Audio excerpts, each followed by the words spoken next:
এবার তুই থাম নিয়ে পাওয়ার প্যাটার্ন মানে বুঝিস? এটা মানে হচ্ছে দায়িত্ব নেওয়া। এই লোনটা আমারই পরিশোধ করতে হবে, আমারে। তুমি যা করো সব ঠিক, আর আমি যখন করি সব ভুল। তুমি যদি আসলেই বাড়ি ঘর চিন্তা করতে হবে, তুমি জীবন বিদেশ এটা না। এখন এই পাওয়ার প্যাটার্নের সাইন করে দিতে কি করো? 1,50,000 টাকা বিক্রি করবা, 30,000 টাকা লোন শোধ করে 20,000 টাকা বিদেশ। ইমরান এই ছাড় করুন আমার সাথে সব। আমি হাত করতে পারি, কিচ্ছু সই করবো না, কিচ্ছু না। কি হয়েছে? বাবার নাই। ওবো গেছে কাছে। আসসালামু আলাইকুম। দোবাইদুল হক সাহেবের বড় সন্তান।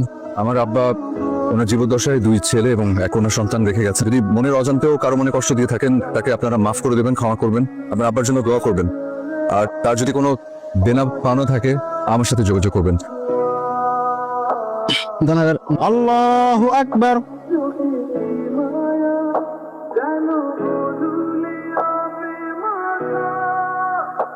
দেখো ভাবি, যা যা হওয়া তা তো হয়ে গেছে।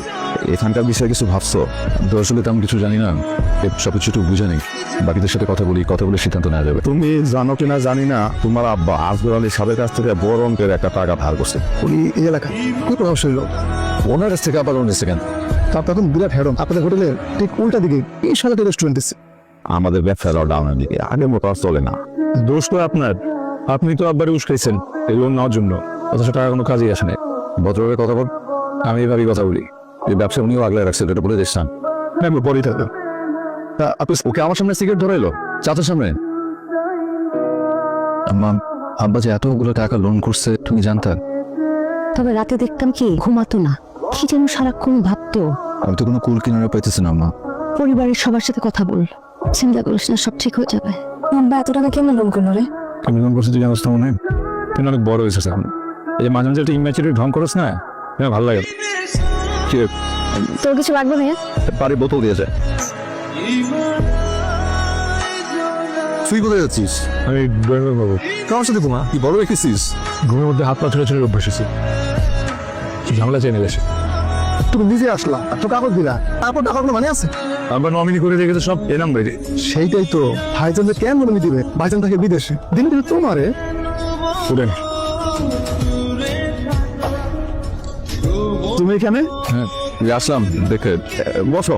আপনি আসেন, কথা বলি একটু। শেষ সময় তোমার আব্বা ইসা খালি তোমার কথা বই। ছেলে থাকলে তো মুখে জড়ায় নিতাম। এমনি আমাদের হোটেলের অবস্থা কি? ও একটা ভালো না, ওই সামনের দোকানটা হওয়ার পর থেকে খারাপ হয়ে বলা চলে। প্রায় 7 দিন হয়ে গেছে। এখন আব্বার বর্তমানে আমাদের পরিবারের কিছু সিদ্ধান্ত নেওয়া দরকার। আমার তুমি কিছু বলো। আমার আসলে বলার কিছু নাই রে। পরিবারের সবার যেন ভালো হয়, এরকম কোনো সিদ্ধান্ত নিলেই ভালো। তুই তোর সিদ্ধান্তটা বল সবাইকে। এবং সব থেকে বড় টেনশনের বিষয় যেটা, আমার আব্বা তো লোন রেখে গেছে প্রায় 30 লাখ টাকার মতো। কারণ ওইটা তো শোধ করতে হবে। আর আমাদের তো কিছু নাই, ভিটা বাড়ি, পুকুর, অল্প কিছু জমি, ওগুলোর ব্যাপারে আমরা পরে সিদ্ধান্ত নিব। ওই হোটেলটা তো আমি যেহেতু দেশের বাইরে থাকি, ভালো হয় যে ইমরান হোটেলটা সামলাইলো আর আমি বিদেশ থেকে টাকা পাঠালাম। না, আমি পারবো না। ভাতের হোটেলের ব্যবসা আমি করতে পারবো না। আমরা আলোচনা করতেছি ইমরান। হুট করে তুমি 3-4 বছর পরে এসে তুমি যা ইচ্ছে সিদ্ধান্ত দিয়ে দিবা। আমাদের টাকা কেন নাই? কারণ তোমাকে বিদেশ পাঠানোর জন্য জমি জমা যা ছিল সব বিক্রি করে দিচ্ছি। মাথা ঠান্ডা করো, মাথা ঠান্ডা করে আলোচনা করো। চুপ থাক, কথা না বলা বেটার। ও কথা বলবে না কেন? কি ফ্যামিলির অংশ না? আর আমি তোর বড় ভাই, চুপ থাকতে বলছি, চুপ থাকবি। আর একটু থামবি? না, কোনো থামাথামি নেই তো। কেন থামবো আমি? আমি কেন ভাত হোটেল দেখতে যাবো? তোমার যদি শখ থাকে ওই ভাত হোটেলে তুমি ম্যানেজারই করো। ইমরান, আমি কি কোনো কিছু ভুল বলছি? তুমি বল। তুই তো ভালো চেয়েছিলি। তুই ইমরানের কথায় মনে কষ্ট নিস না। প্রথম থেকেই ওর ব্যবসার প্রতি মনোযোগ নাই। এখন কি করবো বল? যেতে হবে কবে? আরো 5-6 মাস থাকতে পারবো, কিন্তু 6 মাস পর যেতে হবে আম্মা। তুই সবকিছু একটু গোছা, পরেরটা পরে দেখা যাবে। শক্ত হাতে আগলে রাখতে হবে। পুরোটা পৃথিবীর কাছে তুই একজন, কিন্তু পরিবারের কাছে তুই পুরা পৃথিবী। আমার মনে হয় তোমার সবকিছু ঠান্ডা মাথায় চিন্তা করা উচিত। তাহলে এই সবকিছুর জন্য আমি দোষ কারে দিব? আপনারা দিব? আমি যখন আব্বারে বলছিলাম এই ব্যবসা যখন চলতেছে না আগের মতন, ব্যবসাটা বিক্রি করে দিই, তখন 40-50 লাখ টাকা পাইতাম, টাকাটা কাজে আসতো। তারে উস্কাইছেন ওটা লোন নিতে, তা বাকি টাকা কোথায়? কোভিডের সময় 1.5 থেকে 2 লাখ টাকা প্রতি মাসে লস হতো। তো স্টাফদের বেতন দিতে হতো। ওটাই তো হইলো, পুরোটা তো লসই হইলো। আপনি খালি আপনার কথা চিন্তা করছেন, মানুষের উপকার করতে গিয়ে আমাদের ক্ষতি করছেন। আমার এই কথা বলতে পারলাম। আমি আপনাদের সম্মান করি না তা না, তো কিছু কিছু সময় বাস্তবতা মেনে নিতে হয়। এখন আমাদের ভাই বোনদের মাঝখানে আপনি ঠিক না। বসুন বসুন। না আমি বসুন। এবার কি সঙ্গে কথা বলি না তো বল কি বলবে? সিচুয়েশন সব কিছু জানোস আগে জানতাম না, এখন জানিও বুঝতেছি ওসব। লোন কত জানোস 30 লাখ টাকা। ব্যাংকে কত আছে 2-3 লাখ টাকা বেশি না সেই হোটেলের ব্যবসা দিয়ে এত টাকা এই জীবনে শোধ করা সম্ভব না ভাইয়া কি বলে? সে বলার কি, ঘুরতে আসছে ঘোরা শুধু চলে যাবে। লোনের জন্য তাকে ধর না, ধরে তোকে আর আমাকে আমি কি করছি? বিয়ে করছিস। তুই সবসময় আমার বিয়ে আমার কোটা দাস কেন বলতো? আমি তো তোর মতো টাকা পয়সা তো খারাপ ফেলি নাই। ব্যবসার জন্য আপাতত 3 লাখ টাকা দেয় নাই। ওটা ব্যবসার জন্য দিছে। ব্যবসা করছিস? কি ব্যবসা করছিস তুই? তুই বুঝছস কিছু ব্যবসা? না, নিজের মতো বুঝতে থাক, আমার খুঁজবি না। হিসাবপত্রের যে অবস্থা দেখতেছে আমার মনে হয় হোটেলে বেঁচে দেন এই মধ্যে ব্যবসা করতেই চান তোর কি মাথা ঠিক আছে তুমি কি বলতেছো আবার প্রথমে এসে এখানে ছোট্ট একটা হোটেল দিয়েছিল আজকে টাকা কত বড় করছে এই হোটেল টাকা দিয়ে আবার সমস্ত কিছু করছে কিন্তু আমি একটা জিনিস বুঝতেছি না ফারুক আমাদের হোটেলে এত সুনাম কিন্তু আমাদের কাস্টমার তো কম কেন এসিডিসি লাগান এগুলো ঠিকই আসবে এই সিডিটা একটু পড়ো।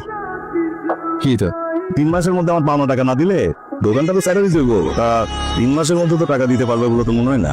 আপনি যেটা ভাবতেছেন সেটা তো নাও হতে পারে তোমার আমি একটা প্রস্তাব দিতেছি, আরো 15 লক্ষ টাকা দিতেছি, পজিশনটা ছেড়ে দাও, মানে দোকানটা নিয়ে ফেলি। তো চিন্তা করে দেখো, চিন্তা করো।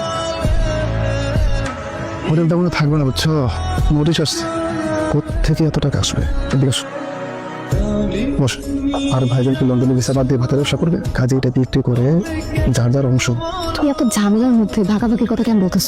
কিন্তু ভাগে টাকা ছাড়বে কেন হ্যাঁ কি বললাম বুঝছো আপনি কি চা খাবেন?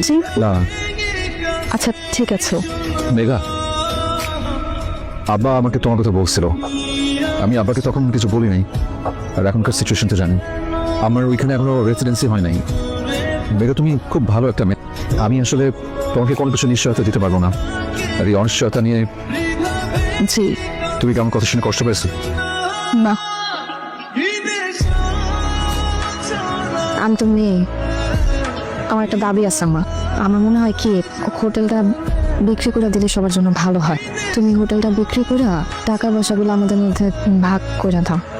বড় ভাই তো তার ভাগেটা নিয়ে নিছে, আমি কিন্তু আমার ভাগে কিছু পাই নাই। আমার তোর আব্বার সব স্মৃতি নিচে ফেলবি, হোটেলটা আসলে আর চলবে না।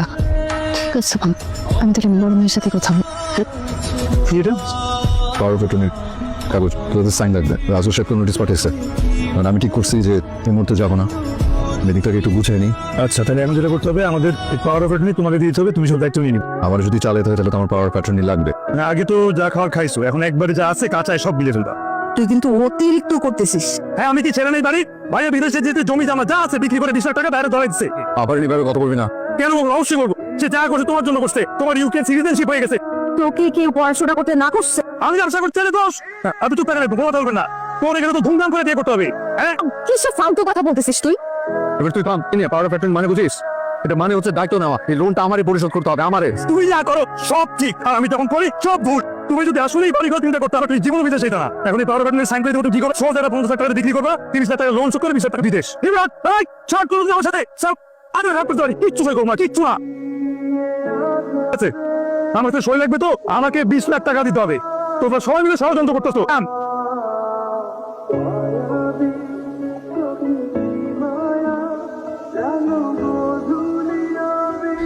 এমন যাইস না বস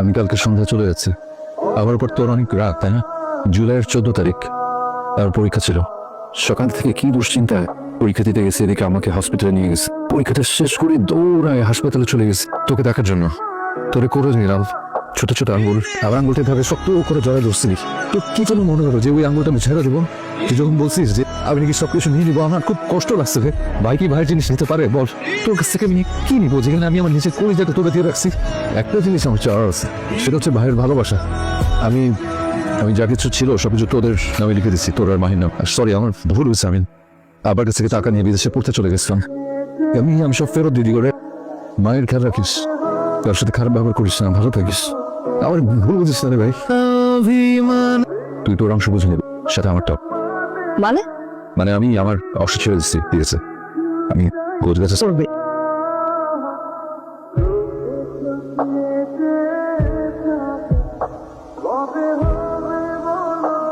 চিন্তা করিস না বাবা দেখো মা